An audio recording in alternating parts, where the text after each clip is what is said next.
Goodpasture syndrome or antiglomerular basement disease is an example of a type 2 hypersensitivity reaction, a disease that occurs when the antibodies and other immune cells in the blood begin to attack the body's healthy cells. For Goodpasture syndrome, this occurs within the glomerular cells of the kidneys. So how and why does this process occur?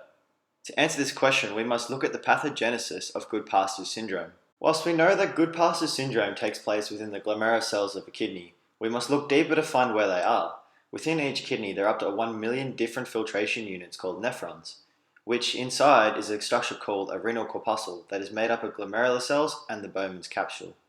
In healthy individuals, everything in the blood that is smaller than its cells and proteins are pushed out of the glomerulus by a high pressure into the lumen of the nephritic tubules to be reabsorbed into the blood or left inside the tubules to be excreted as urine, thus removing harmful material from the body. But what does this mean to Goodpasture disease? The glomerulus, like all cells, has a basement membrane which keeps it in place and supplies it with nutrients.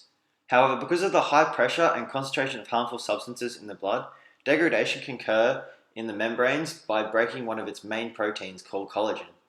This breaking occurs within a specific version of collagen called type 4 and results in the exposure of its alpha 3 chain, which in healthy individuals doesn't normally contact blood.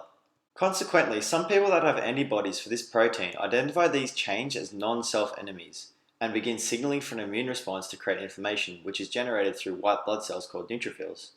The inflammation can then continue to destroy more collagen and more of the basement membrane until the signs and symptoms of Goodpasture syndrome that you may or may not currently have appear. The most common sign of Goodpasture syndrome is hematuria or proteinuria, which is when blood or protein enters the urine, as red blood cells and blood proteins are no longer contained within the glomerulus and can pass freely into the urine. Another symptom that arises is swelling within the extremities caused by the absence of these blood proteins, which are normally used to prevent swelling from occurring. Another common symptom is hypertension or high blood pressure, as well as increased lower back pain due to the location of kidneys. Finally, you may begin to experience painful urination or foamy urine being formed. Currently, there is no direct treatment for Goodpasture syndrome. However, thanks to modern medicine, the previously deadly condition can be managed to increase survival rates, especially by providing early intervention. Since Goodpasture syndrome is a hypersensitivity reaction, immunosuppressants are used to inhibit the production of more antibodies and thus reduce inflammation signaling. The second option for treatment is plasmapheresis. This involves separating the blood into cellular and plasma components, then returning only the cellular component back into the body, thus removing the antibodies that reside in the plasma.